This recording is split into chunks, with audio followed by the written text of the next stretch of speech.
With the creation of the Epstein Library, the now deceased paedophile financier has understandably become a global news story again. But some journalists have been on this trail for quite a while. One of them is Richard Sanders. In 2019, he produced an episode of Dispatches broadcast on Channel 4 titled The Prince and the Paedophile. That was the first video report broadcast in this country attempting to detail the nature of the relationship between Giuffre Epstein and Prince Andrew. I caught up with Richard earlier today for a wide-ranging interview on Epstein, Virginia Giuffre, who he spoke to multiple times, Peter Mandelson, Ghislaine Maxwell, and Donald Trump. Richard Sanders, welcome to Novara Live. Thank you. Very happy to have you on. Lovely to be here.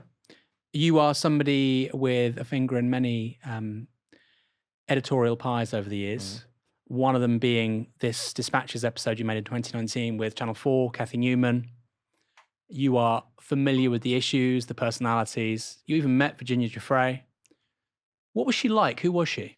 Right. So first of all, I never met Virginia. Virginia lived in Australia. Okay. What happened was I made the film with Cathy Newman, which went out before the infamous Prince Andrew interview in 2019. In the wake of that, I established contact with Virginia, and I had a series of very long conversations with Virginia. So it was a telephone relationship we had. She was in Australia with a very poor sense of time zones. She'd ring up at sort of 2 a.m. for a chat, and he'd say, "Oh yeah, you know." She was great. She was very funny. She was very smart. She's very resilient. And she was very bouncy at that time. I mean, you know, I think at that time she felt quite exhilarated. Everything was finally coming out into the open. And she was absolutely fascinating. She was quite an intelligent, insightful person. And she was a really fascinating sort of entry point onto that world of Giuffre Epstein. Although I subsequently realized, of course, she was one of the people who didn't matter. She was one of the little people around. And I've been, to a degree, surprised by the degree to which Epstein clearly is at the heart of this web of relationships and everything. I'd kind of had a sense of someone who inflated his own importance, but it's clear it was true. You first spoke to her in 2019, or before that? Yes, it would have been at the end of 2019, after our film went out. So I had a series of long conversations with her through the end of 2019 and through 2020. We were going to interview her in Miami in March 2020, and then COVID intervened, unfortunately. What was her story? How did she connect with you? Right. Well, no, she'd seen the film, and she was very, pleased with the film, very impressed with the film. The film was the first thing on British television about Giuffre Epstein. I'd initially come across Giuffre Epstein. I was doing Trump with Matt Fry for Channel 4. I made a whole series of films about Trump with Matt Fry for Channel 4. Now, when you started looking into Trump, and this is the end of 2015, start of 2016, you very quickly bumped into Giuffre Epstein, okay? And so I was sort of whittering onto people from back then, 2016, we really ought to do a story about this fella. There was a book called Filthy Rich published in 2016. It's not some mystery, Epstein. People had worked out that deal done in 2008 was an absolute scandal. So we made our film.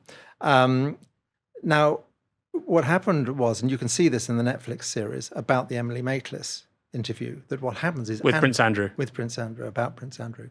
Our film was called The Prince and the Paedophile. Now, what happens is Prince Andrew watches our film. You have a sequence in the Netflix series where he's sitting there watching our film, and he makes the catastrophic calculation that, I need to get my side of the story out there. And, let's get that Maitlis woman on the phone. So we smoked him out. Our film was the reason he did the film. He did the interview with Emily Maitlis. Yes, and then Virginia saw it. Because I'd been trying to get in touch with Virginia to be in our film, and it proved impossible. But then we did establish contact immediately afterwards. Why did it prove impossible? Did she not want to do those kinds of appearances? It was interesting. At that point, it was very difficult. It's an interesting film because we're very pleased with the film. It had a big impact. It doesn't actually have any of the victims in it. They were still very wary. It was all still terribly delicate at that point. People were still very wary. She was in Australia as well, which was an additional problem. So it was very tricky. We actually simply used clips of her talking to NBC, so she was in the film. In any case, you've got this book of hers, Nobody's Girl, by your side. It's an interesting transition then to not appearing in your film in 2019, this breakthrough film in terms of the UK conversation around Epstein. She doesn't appear in that, to several years later publishing a book. Did she ever sort of explain that trajectory to you? Did she sort of give up on this story seeing the light of day and gradually get a bit of confidence, a bit of momentum that actually there may be a modicum of justice for her and the other victims? Yes, but to a degree that had already happened. It was just sort of logistics and so on that meant she didn't talk to us. I mean, her story really begins, she escapes Epstein in the summer of 2002. She persuades them to send her on a course to Thailand to study massage. There she meets this Australian guy, falls in love and goes to Australia and rings up Epstein and says, sorry, I'm not coming back. He says, have a good life, and hangs the phone up. She goes off to Australia, has, this idyllic life. I think in retrospect, it's clear it's not idyllic, but she's escaped. In any case, she's having children. She has 3 children in the end. And then one day in 2007, the phone rings and the whole thing intrudes back into her life once the Palm Beach police are looking into the situation in Florida at that time, and they start talking to her, and it's quite gradual. There's a woman called Sharon Churcher from the Mail who gets in touch with her, and about 2011, I think she does the first interviews. The famous photo, I think, comes out for the first time in 2011. It goes all the way back to there. So it's quite a gradual process of her story gradually being propelled to the fore. So she possibly wants to forget about it, put it to the back of her mind, move on. Did she realize at the time what was happening? I mean, you said she got away. So right. So the thing about Virginia, and she'd say this herself, she was primed for abuse. All right. Yeah. If you people like Ghislaine and Jeffrey Epstein, they have an instinct. They can smell vulnerable girls. All right. Ghislaine homed in on Virginia. She met her at Mar-a-Lago where she was working, and she sort of homed in on her. If you read Virginia's autobiography, her posthumous autobiography, which I'd recommend people do read, it's an extraordinary book. She's abused from the age of 7. Virginia's life is a story of just endlessly repeating cycles of abuse. So by the time she gets to, she turns up to give this massage. She thinks this might be great because she wants to be a masseuse. That's what she wants to do. She thinks that's the job I want to do. She's sort of 15, 16 at the time. And she thinks, oh gosh, this rich man, this is an opportunity.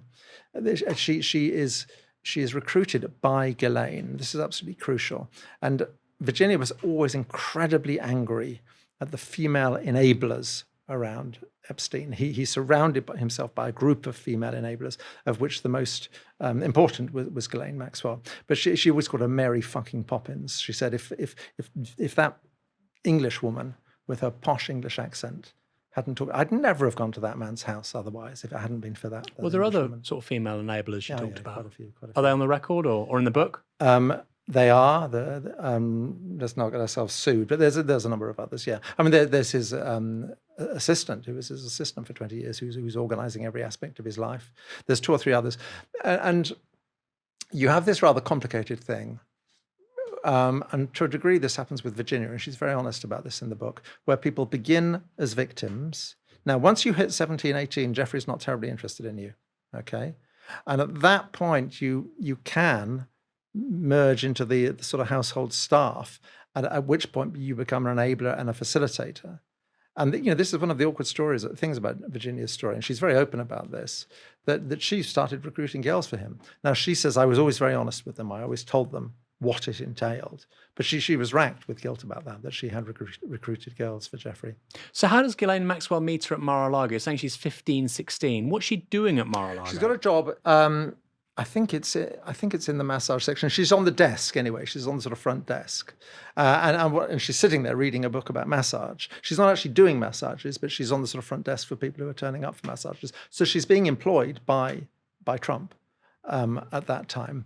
Mar-a-Lago is just around the corner from Epstein's place in Palm Beach, and he and Ghislaine were in and out of Mar-a-Lago all the time.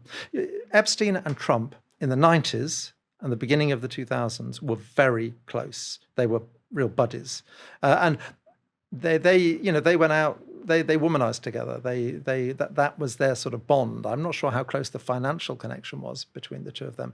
And Trump, the latest tranche of emails and Epstein files are as significant for what's not in them as for what is in them, all right? When you think of what is in them, just imagine what's not in those 2.5 million files they haven't released. And my guess would be there's a fair bit of Trump. There isn't a single Trump email to or from Trump in the tranche that's been released. Now, they seem to have fallen out around 2007, so it may be that there are fewer emails. The emails only begin in 2000. If you look at the Epstein files, they only begin in 2000. So there's a whole chunk, the whole 90s, when Epstein is committing all sorts of crimes, which are not in those files. And it may be that Trump gets off slightly lightly because the relationship ended in 2007. So you said they womanized together. Obviously, Trump isn't a famous drinker. He doesn't take drugs. Nor does Epstein. Yeah. So is this public or private? How does it work? Well, it's public in that I think it's 1991, 1992. There's that famous bit of footage where Epstein and Ghislaine and someone else are turning up at a party, which Trump sort of seems to be the host, and then the two of them are sort of nudging each other and giggling and what have you as they watch the women dancing. That was the nature of their relationship. Yeah, Trump didn't drink or take drugs, nor did Epstein. It's a pattern, actually. It's very striking how often with prolific child abusers, they don't drink or take drugs. So Epstein was teetotal? Yeah. Didn't know that. Yeah. Wasn't that he just kind of avoided it? It was like a rigid... Well, whether it was absolutely rigid, I don't know. But he was a health freak and, yeah. Ghislaine Maxwell. Who is she? Right, Ghislaine Maxwell is crucially Robert Maxwell's daughter. For those who aren't of a certain age, Robert Maxwell was a great media mogul over the 1980s. He was the owner of the Daily Mirror, which was the big Labour-supporting tabloid at the time. A Jewish Czech immigrant originally. A larger-than-life figure is, I think, what people commonly say about Robert Maxwell. Fell off his boat in, I think it's 1990. Did he jump? Was he pushed? No one ever knows, but it was clear he was going bankrupt at that time. He happens to drown in the Med just at the moment he's going bankrupt. And there are all sorts of rumours about why that happened. A man in many ways like Jeffrey Epstein, in that he had his finger in every pie. Robert Maxwell collected people. He loved to see himself at the centre of a web of international influence. Clearly had a relationship with the KGB, with the CIA, and with MI6, had a relationship with all those people. Egomaniac, appalling, monstrous, domineering human being. The obvious cod psychology would be that when he dies, Ghislaine, who's moved to New York shortly before, there's a sort of monster-shaped hole in her life, and she fills it with a sort of Robert replacement. There's a lot of stuff about whether actually the connection between Epstein and the Maxwells had happened beforehand, which sounds perfectly possible. Because Maxwell was in such financial trouble, and dubious characters like Epstein are precisely the sort of people he might have reached out to. And also because of possible intelligence services connections. Why was he in trouble? He's made all this money, and then he's in, financial dire straits. That obviously means he's going to be compromised potentially. Yeah, the thing is, he wanted to be Rupert Murdoch, and he wasn't as good as Rupert Murdoch. He was very rich from Pergamon Press, which used to publish scientific books, which sounds very dry and boring, but you make a lot of money out of it, apparently. Pergamon Press on Headington Hill in Oxford. And that was making a lot of money. It was a nice little earner, but he wanted to be the great press tycoon. And he overextended, he overexpanded. He was fake it till you make it. He was, borrowing and borrowing on the belief he would ultimately make it back. In the end, he started borrowing, in inverted commas, from the Mirror Pension Fund. And it was all coming crashing down at the time he died. Here's the thing. You just mentioned a moment ago about the alleged relationship between Robert Maxwell and various security services, both sides of the Atlantic, specifically MI6, CIA, whatnot. Some other people talk about the Mossad, the Israeli flavor of that stuff. Now, some people think that the Mossad killed Maxwell. And I think that theory has a little bit more weight to it, given he dies a week after the publication of the Samson option by Seymour Hersh, which is kind of the ultimate verification that Israel has this nuclear weapons program. Of course, it was talked about in the Sunday Times in the 1980s, but this is a forensic overview of the history and the sort of the operationalization of how Israel has these weapons, from the heavy water to the reactors at Dimona, the main players, the main funders, the involvement of the French, all there. This book is published. I believe the publisher has some kind of relationship to Maxwell professionally, and then Maxwell dies a week later. It just feels a remarkable coincidence to me. Where do you sit on these things which are in circulation? Ultimately, that is just speculation. I don't know how Maxwell is. Ghislaine never believed her father committed suicide. Okay, there are these indications that Mossad might have done it. I would say if you're going to murder someone, it's quite difficult to murder them on a boat. There's one place it's difficult to sneak up on someone without anyone seeing is a boat. So it's slightly odd to have done it like that. I think with Robert Maxwell, though, Robert Maxwell was clearly heavily involved with intelligence services throughout his life. And this is a man who initially starts making his money in Berlin immediately after the Second World War. Doing what? What he's doing is he's getting hold of German scientific publications from the 30s and 40s, which have never been available in English. And through his contacts, he's getting hold of them and he's publishing them in English, and he makes a fortune out of it. It's very interesting. And that's always the thing that was most lucrative for him. That's how he originally makes his money. Why is he getting access to these things? How's he getting them out of the country?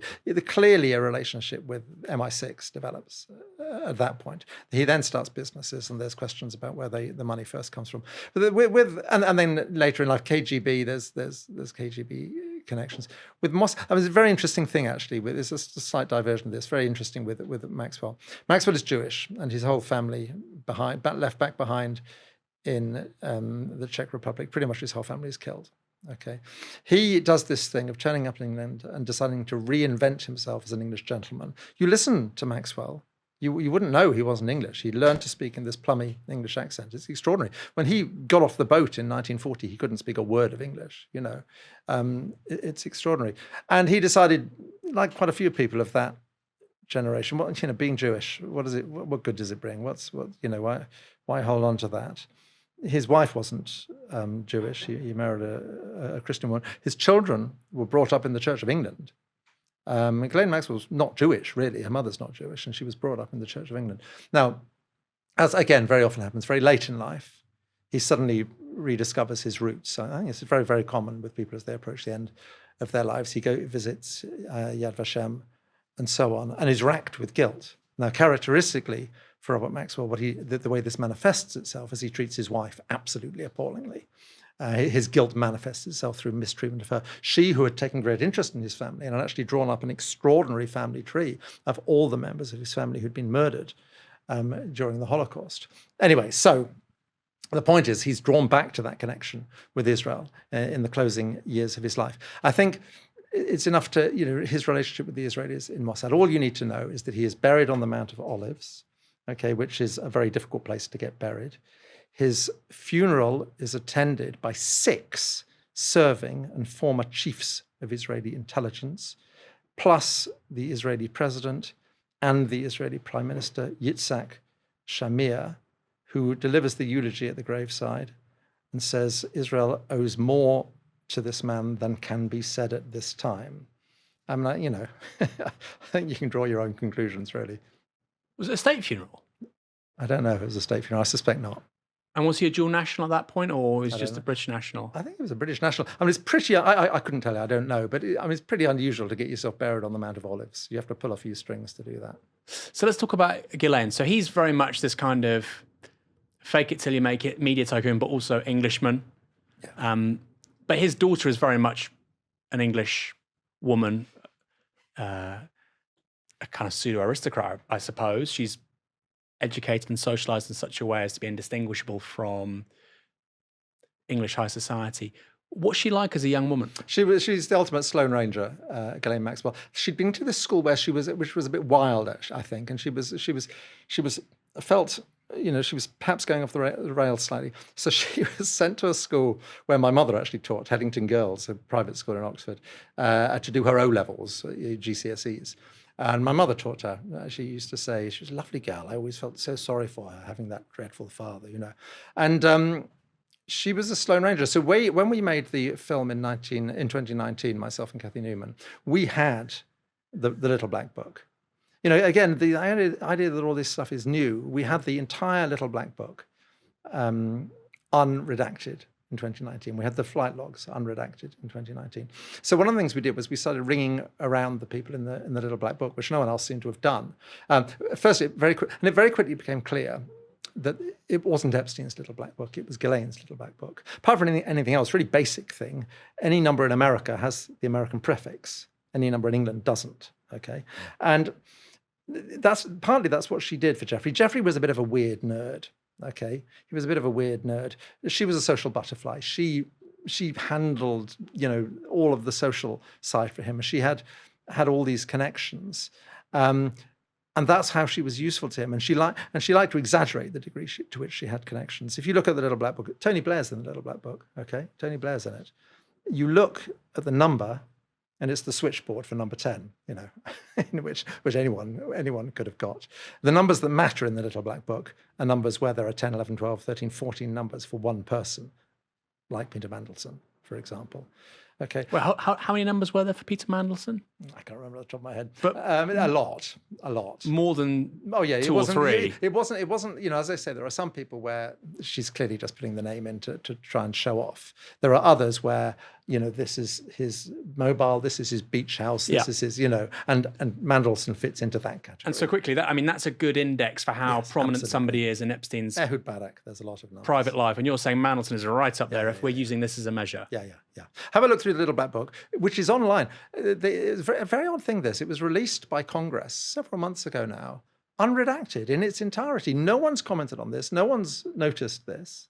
So basically, pretty much anyone in the British and American ruling class from about 15 years ago, you can get their mobile number. It's in the little black book. It's unredacted. It's extraordinary, and you can look through it. Yeah, and basically that's the litmus test. If they've got more than 5 or 6 numbers for you, then they properly know you. Yeah. Now, so we started ringing around, and loads of people remembered Ghislaine from the 80s. She was a very pretty young woman, Ghislaine, very bright, very funny, very charming. She was at Oxford with Cameron and Johnson and so on. And the way the story, she was great fun. And the way the story always ended was, and then the last I heard, she'd gone off to America and got this strange boyfriend, and I never heard from her again. That was the way the stories of British friends with Ghislaine tended to end. What were her celebrity friends like? I mean, are there any people rich? She only knew people above a certain level of income. That's the defining thing. You had to be rich and powerful. Any famous names, apart from politicians and Peter Mandelson? I don't want to get ourselves into legal trouble. But if it's in the public domain, the Black Book. I can't remember. It was either Trini or Susanna. I spoke to one of them. They were terribly helpful. They were very helpful, very funny, very interesting. And again, they were classically one of the people who said, and then she went to America and got this strange boyfriend. I don't know what happened, And how did she meet Epstein? Well, again, this is the question. She moves to America shortly before her father dies, actually. I think the idea is she's going to, begin some business ventures for him there. She's living very close to Epstein, and supposedly the idea is that they bump into each other in the New York social scene. Okay, which is perfectly plausible. It's perfectly plausible. The other suggestion is that, in fact, there was already a connection between Epstein and Robert Maxwell, and she actually fitted into that, and that her brother was actually the person who originally knew Jeffrey Epstein. I think he's denied that, but that's the alternative version of how that begins. And when you spoke to Virginia Giuffre, 2019, 2020. What does she say about this cast of characters? Does she add sort of new information and new light onto people like Ghislaine Maxwell and particularly Andrew Windsor? See, to her, she has a very particular point of view and perspective, and it's a point of view and perspective from the bottom. She is someone who's simply manipulated by them and is farmed out to men. So dozens of men. Virginia's resilience was extraordinary, given what she had gone through. She was incredibly bitter and angry at Ghislaine. But the way she portrays it, and this comes across in her book as well, is it's like this, in a way, strange, bizarre, dysfunctional family. For a couple of years, she's like the head girl. And people always say with these situations, why did you keep going back? Why didn't you just walk away? And it's the strange, extraordinary psychological control people exert over somebody in that situation. With Andrew, it's 3 times she's has to have sex with Andrew, she says. She's 17, it would seem, in all of them, which means Andrew technically hadn't committed a crime. Once in London, once in New York, once in the British Virgin Islands. In none of those jurisdictions is having sex with a 17-year-old a crime. Andrew, she says, has a foot fetish, all right, which would fit with other stuff that's in the public domain about Andrew. To be honest, not to defend Andrew for a moment, that's a little bit of a relief for her. She is farmed out to large numbers of very, very powerful, wealthy men, generally decades and decades older than herself. Disgusting old men, okay? And one of the, I've done work on this, I've done work on Russian oligarchs and so on. And it's a terrible insight, and it's terrible in a way for a man as well, this. When very, very rich, very powerful, and very power-obsessed men are told you can have whatever you like in life, the world is your oyster, it's astonishing the number of them who what they want is a 16-year-old girl, and what they want to do is to hurt her, okay?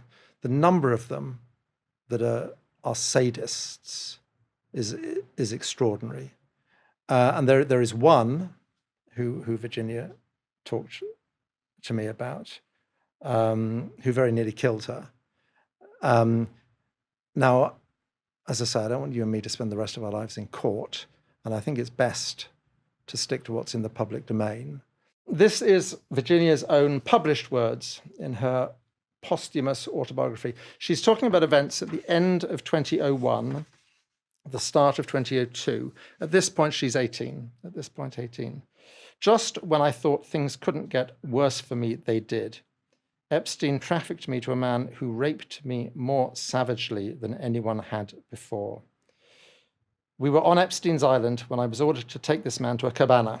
Immediately, it was clear that this man, whom I've taken pains to describe in legal findings only as a former minister, in the American version of this book, he's called a former prime minister, okay? It was immediately clear he wasn't interested in caresses. He wanted violence. He repeatedly choked me until I lost consciousness and took pleasure in seeing me in fear for my life. Horrifically, this man laughed when he hurt me and got more aroused when I begged him to stop. I emerged from the cabana bleeding from my mouth, vagina, and anus.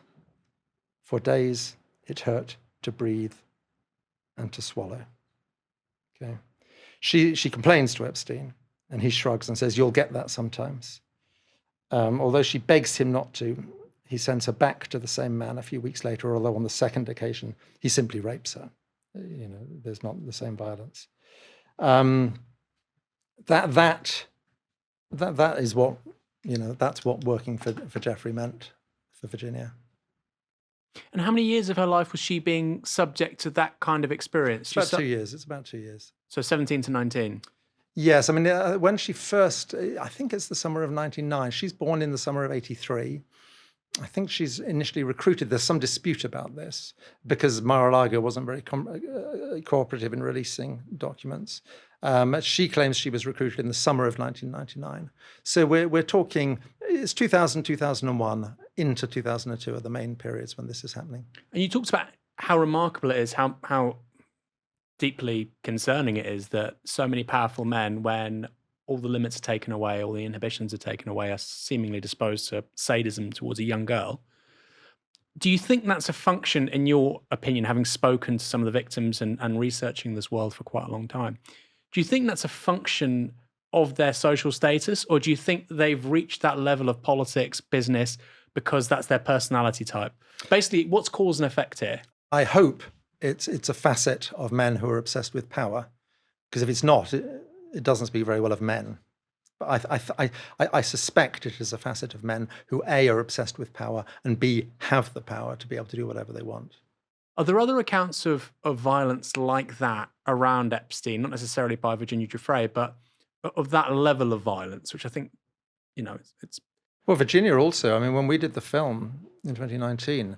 And it's clearly separate from that when you look at the dates. She's admitted to hospital in New York in the summer of 2001, when she's still 17, with vaginal bleeding as well. So clearly something had happened on that occasion as well. I mean, poor Virginia's body took a hell of a beating. And do girls disappear? Well, the thing that's difficult in the Epstein files is there's some really appalling stuff. The worst stuff comes from anonymous tip-offs, and the Department of Justice have been at pains to say these weren't checked out, in which case it's rather surprising they're releasing them. But there's certainly talk of girls disappearing, girls being buried on the golf course and so on. I don't think there's any, as far as I know, I don't think there's any concrete evidence about that in the actual emails between people.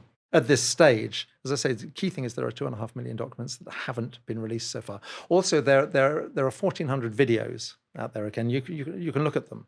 Now, when people started looking at them, they realized the bloody DOJ, the Department of Justice, hadn't redacted some of them. They hadn't blurred them. And so there were victims with their faces naked and everything. And people, rather than report this, there were one or two American independent media outlets spotted this. They got onto the DOJ and said, look, you've got to, they didn't report it publicly. They tried to protect the victims. And the Department of Justice still took a couple of days to redact them. It was appallingly negligent. But so anyway, you watch these videos and they are very, very redacted. Often it's just a big black square in the middle of the screen, but they're very sinister. You can see a girl's legs, naked legs out the bottom, and every now and then you'll see a arm coming out of the sides. And they're the limbs of girls. They're not the limbs of women. Why is so much being redacted? I mean, you can't make a national security case for that kind of thing being censored. So there's the issue of protecting the victims. I know, but in terms of the assailants, that's exactly. I mean, obviously with the you'll victims, have the most appalling emails, sent about, can you get this girl for me and so on. I don't know why they've redacted. I mean, there are pictures basically of children next to grown men, and you don't know who the grown man is, and that seems quite... Exactly. Why are they protecting them? And also, I think the bulk of this was the FBI obtained when they raided the properties in 2019, okay? And so the Biden administration sat on all this stuff for 5 years. All the attention's on Trump now. Why did the Biden administration not do anything with it? Yeah, so most people aren't aware of this, but the reason why we're getting all of this is because of a bipartisan bill that was put through Congress by a Republican and Democrat. Why did Biden sit on it? This was not pushed by the White House. Yeah, well, Clinton's all over the files. Epstein, and as much as you can discern any politics, was like Harvey Weinstein, was a Democrat. It's a sort of Democrat world he moves in. This isn't, he had his fingers in many pies, and he had contacts everywhere. But no, this is a scandal which is as embarrassing, if not more so, for the Democrats than the Republicans. He was kind of patrician coastal Democrat. In a way, so was Trump in the early 2000s, late 90s, right? Yes, I think Trump on record is a more intelligent man than Trump. But I mean, he hangs out with people like Larry Summers. I mean, it's a fascinating conversation from 2013, 3 hours long. You can listen to it. It's dinner. They're having dinner. You can tell they're always gulping and slurping. And presumably it's Epstein himself who is recording. And it's Ehud Barak, Larry Summers, who was Clinton's Treasury Secretary, very, very eminent, grand, as you say, East Coast sort of patrician Democrat, and Epstein. And the conversation is fascinating. It's a conversation. Epstein is about to leave his post. I think it's as defense minister. Not Epstein. Ehud Barak is about to leave his post. I think it's as defense minister in Israel. And the subject of the conversation is, how can I cash in? How do you make money? They talk about Tony Blair. And, Ehud says, I hear amazing sums. The government of Kazakhstan is paying him so much money. And then they have this interesting conversation about Tony, as Epstein calls him. I mean, he's an inveterate name dropper, so I wouldn't read that much into that. And basically, Barak says, I've seen his watches. He's clearly making a lot of money, And Epstein says, yeah, it's intriguing, though he's not as rich as the sums of money I'm hearing would suggest, and he speculates that some of the money is being funneled to someone else. Well, he says he's gone funny. He's gone funny. Which, to me, the way he says it, that's said with, he's not using the words injudiciously. It feels like he has an idea about what's happening. Tony's gone funny. Yeah, I mean, he does have an idea. I mean, he's totally connected. I mean, it's a very important thing here. Let's just quickly get this out of the way. A few months ago, the Times carried a story that Mandelson had sent a memo to Blair arguing very strongly, meet this fascinating man, Epstein. This is when Blair is Prime Minister, 2002. Okay, meet this fascinating, extraordinary man, Jeffrey Epstein. Now, reading the Times story, you're sort of screaming at it, and did he? It's the obvious follow-up question. And I sort of talked to one or two people who were then pursuing it. And the question went off to the Tony Blair Institute. Did you ever meet Jeffrey Epstein? The answer came back, no comment. All right, okay. Now, then the story appears in the BBC, on the BBC.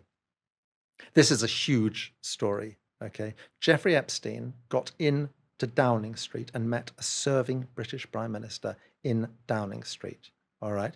You'd never think that from the way it's reported by the BBC. It's buried away. And so you get the sense that this story is very gently massaged into the public domain by a combination of the BBC, the Tony Blair Institute, and the government. The government had agreed to a freedom of information request from the BBC. You have a strong sense. And I think a lot of people today, when I talk to them about this, don't realise that. And that seems to be enormously important. What was the express reason for it? Because, of course, Epstein, he's not there on behalf of a government or a campaign. So, and half an hour of a serving Prime Minister's time is very valuable. It just seems to be that Mandelson thinks he's an interesting man. And Blair does what Mandelson says. But what can he do for Britain? I mean, that's, that's great. There's lots of interesting people, great. But these are all very good questions. We don't know the answers. Nothing has come out, no details of what is discussed at the meeting has come out. So it's a very good question. And I think, we can talk about Starmer later on, but it really casts a shadow over the whole new Labour period in office. Mandelson was so central to that project. And basically all the worst things we thought about New Labour, that it was cynical, self-serving, captured by big corporations, borderline corrupt and so on, looking at these files, you think, well, they were true. I mean, the one thing, I feel a little bit sorry for poor old Gordon Brown, who who never liked Mandelson. Mandelson was Blair's man. Gordon Brown never liked Mandelson. And Gordon Brown, for all his many flaws as a man and as a politician, was not a sleazy, corrupt man, okay? In that sense, he's a man of integrity. He brought Mandelson back into the fold for very calculated political reasons, because he needed him for protection, and I think is genuinely, absolutely bewildered and appalled by what has come out. So in a way, we've got Brown to be thankful for, because it meant for a long period during the Blair years, Mandelson wasn't as central as he would otherwise have been, because of course Blair kept having to sack him because his greed was so evident.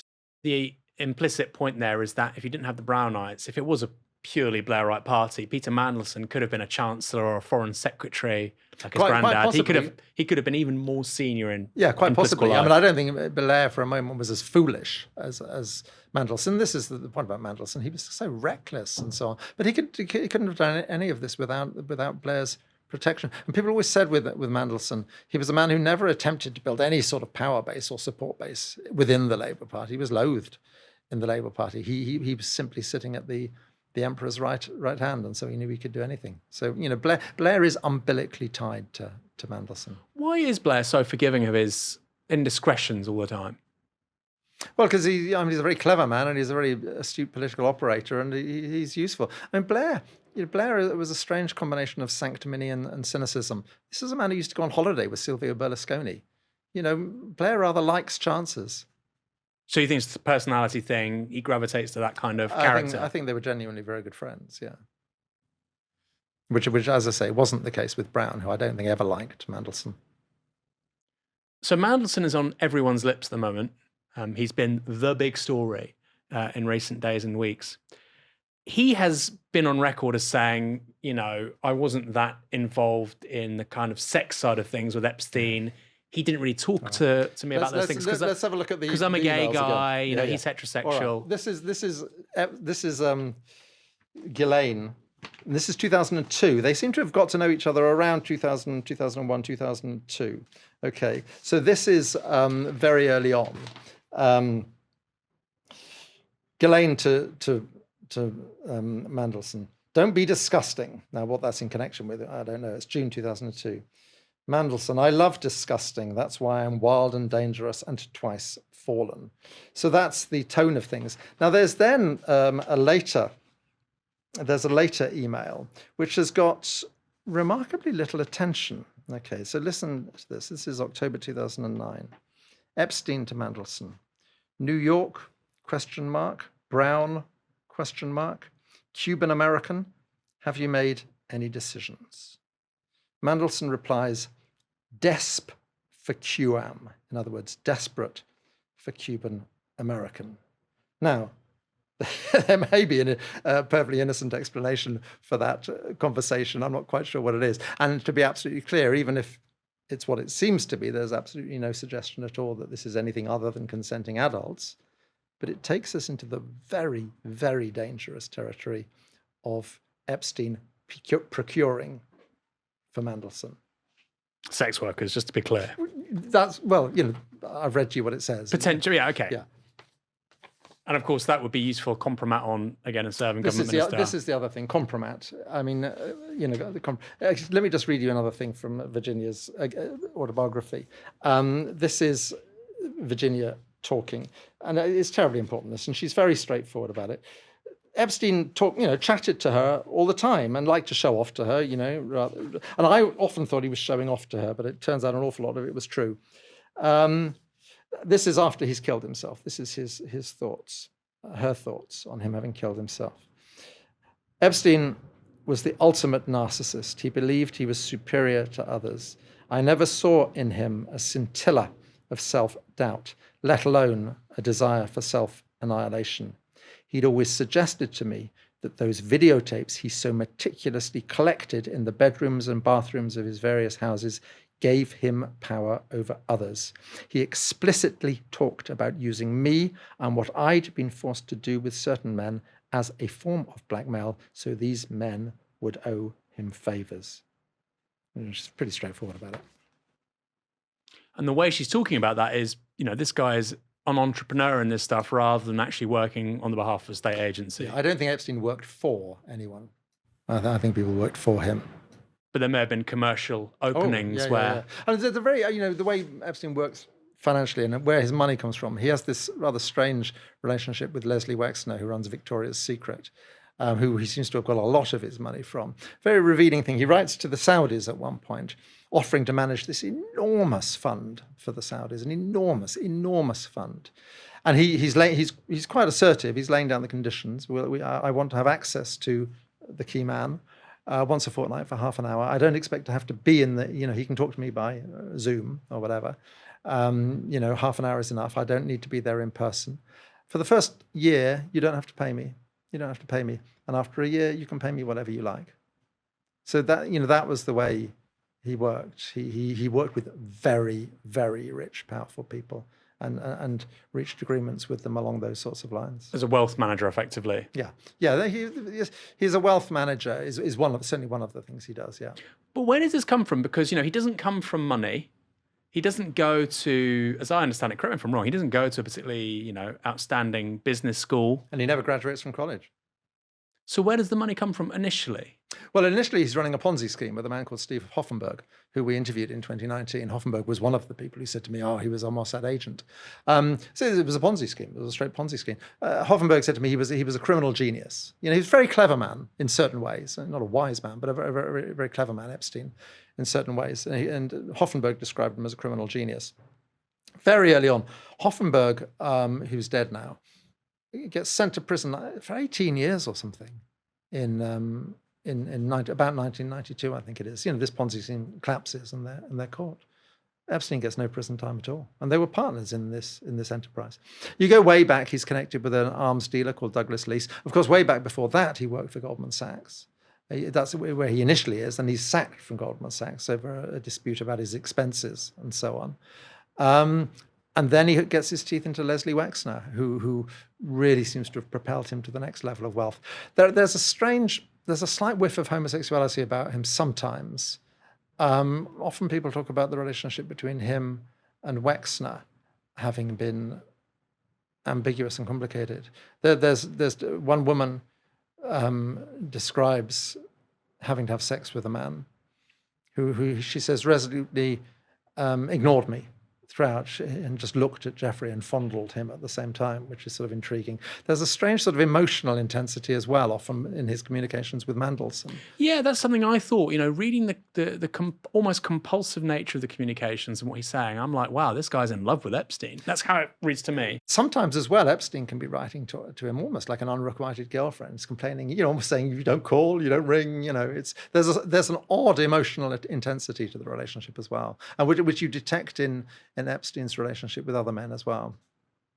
So we've spoken already about this 2002 visit by Epstein to Number 10, has a tete-a-tete for 30 minutes with a serving Prime Minister, Tony Blair.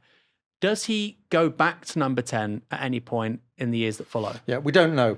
In 2010, there are communications with Mandelson's office, which suggests he's trying to get access for a friend of his, a friend of Epstein's, to have a little tour of Downing Street. It's clearly something he liked to show off, because we've seen this with Buckingham Palace as well. So clearly he has sort of access to both Buckingham Palace and Downing Street for a number of years. There's then a strange incident in 2011. Somebody in Downing Street reaches out to a man called Ian Osborne, who's a sort of public relations man, and says, the guys in Downing Street would love to meet Woody Allen. We know Woody Allen's in London filming. Okay, we'd love to meet him. This is Downing Street reaching out to this other guy. This other guy then reaches out to Epstein and says, can you introduce me to Woody Allen? Okay. Now, so that's a relationship, that's a line of communication that's gone the other way. Then you just have this strange note from Leslie Groff, his Epstein's personal assistant, who's all over the files. A note to herself. An awful lot of things in the files are notes to self. Alarm. Remind J.E. Might Woody Allen like to go to Number 10 Downing Street, W/J.E. In other words, with Jeffrey Epstein. And what year is this? This is 2011, February 2011. So at that point, David Cameron is Prime Minister. Just another little thing as well that no one's picked up on. Someone called Nicole Junkerman writes to Jeffrey Epstein. This is 2018. Okay, 2018? 2018. Wow. I am hosting a lunch on the West Coast in March for David Cameron. Would you like to join, or anyone else who I should invite? Jeffrey responds, when exactly, where?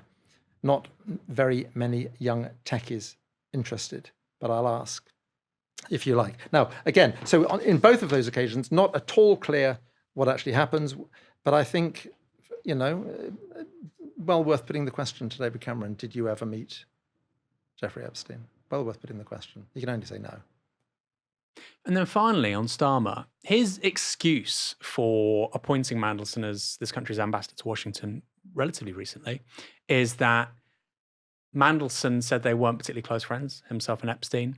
Of course, people have pointed to stuff that was in the public domain, particularly a 2023 JP Morgan report, which was detailed in the Financial Times, talking very clearly and concisely about the nature of their friendship. How much stuff was in the public domain before Mandelson becomes the ambassador? Because that, to me, that's the bedrock of Keir Starmer's kind of excuse here. Yeah, right. Watch the film by myself and Cathy Newman, 2019, The Prince and the Paedophile, Channel 4. It's available again now on the Channel 4 website. Go to 33 minutes in. We have a story of somebody visiting Epstein when he's in prison, which he's not in prison, and the phone rings, and it's this man on the other end of the phone who asks Epstein to fix up a sort of off-the-books meeting for him with Jamie Dimon from JP Morgan. All right. And it's all terribly pally-pally. And Jeffrey is referring to this man as Petey throughout.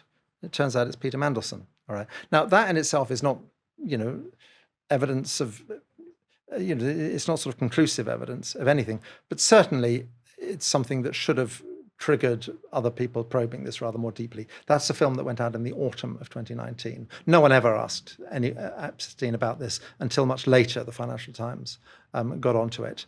But the other point is this business of him visiting Downing Street. No one has brought this up in connection with Epstein and Starmer. Now, Starmer's line all along is, we didn't know.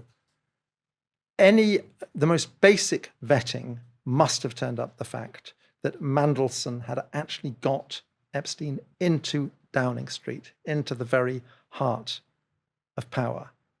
If the vetting didn't turn up a visit to Downing Street, then what is the point? What is the point of vetting? And that seems to be an absolute scandal that no one is focusing on. Yeah, that's a really great point. And I suppose the way that Starmer's trying to play this, and you see it repeatedly with these elite level scandals, is this proclaimed naivety and credulity. And on the one hand, you have people at the top level of politics, as we all know, some of the most cynical people on earth. Yeah. And when something goes wrong, they have the naivety of a school child. Which is it with Starmer in this case, do you think? It's strange with Starmer because a man as dull as Starmer you think must be ploddingly honest. He's not. I mean, Starmer is a man who demonstrably has said things that are untrue throughout his career. You can already see the shape of the epitaphs for Starmer, can't you? He was a decent man, just too sort of high-minded and elevated for the sordid world of politics, which is ludicrous, No, I think he has a very strong instinct for self-preservation. His great weakness is he just has no political antennae at all. He has no political instinct at all. He's just terrible at politics. He's so bad at politics that he thinks Morgan McSweeney is a political genius and therefore farms everything out to Morgan McSweeney, and Morgan McSweeney is not a political genius. Before we finish, there's just a point I want to make, which I think is quite important. For the last 10 years, really, in my career, the films I've made and the work I've done have revolved largely around two things. One is Israel-Palestine. One is Jeffrey Epstein. Well, one is child abuse, actually, more generally. And, in a strange way, in the last couple of years, the two have come together in the figure of Jeffrey Epstein, who is obviously a child abuser, is obviously also very close to Israel. But I've come in the last few months to realize the two are connected in a rather more profound way than that. If you talk to anyone, and I've talked to a lot of people who've been abused as children or as adults, but particularly people who've been abused as children, sexually abused, one of the terrible things, one of the most appalling things that confronts them is that their abuser is very often, has all the power and is very often a figure of authority, of respect, And who are they? They're much younger. Often they are someone perhaps with substance abuse issues, alcohol issues. If you've been raped when you're 7, you do, And there is this awful feeling that everyone around them regards their abuser with all the respect, who has all the sort of gravitas of authority and seriousness and decency, and they are the scummy little outsider. Now, there's a strange parallel here with Palestine, where racism, psychologically in a way, is quite easy to deal with when you're dealing with a dribbling redneck or a pot-bellied skinhead with a Union Jack t-shirt. What is lethal about Zionism, and Zionism is racism, it's an ideology of racial hegemony. What is lethal about it is propounded with all the solemnity and seriousness and gravitas and self-righteousness of Guardian and New York Times columnists. Okay, it leaves, for me, I've been struck, there's a horrible parallel. It leaves Palestinians disempowered in the same way that victims of abuse are disempowered. And just imagine, my very dear friend Ahmed Al-Naouk, who woke up one morning in October 2023, and pretty much his entire extended family had been murdered by the Israelis. What is it like for him to live in a country where Melanie Phillips is invited onto the moral maze on Radio 4? Okay, and it's a thing that has sort of come together in my head. And the reason the two things motivate me, and there is a strange, Palestinians are the abused children of the family of nations. Now let's just come back to Giuffre. You look at the people Giuffre interacts with. You look at the people he interacts with the one appalling, horrifying exception of Noam Chomsky. Pretty much all of them, in as much as you can distinguish a point of view at all, from Ehud Barak, through Alan Dershowitz, through Leslie Wexner, through Bill Clinton, through Donald Trump, through the various Gulf potentates he deals with, down to Peter Mandelson. All of them fall on the Israeli side of the equation. Now, I don't know if Giuffre thought of it in this way, but Zionism is almost a defining feature of his circle. And by this, I'm not talking about Jewish people, okay? Most Zionists are not Jews. Most people in Giuffre Epstein's circle were not Jews. I'm not talking about Jews, I'm talking about Zionists. And it is a defining feature of that circle. They were all, or pretty much all, champions of Israel, and I think that's profoundly revealing.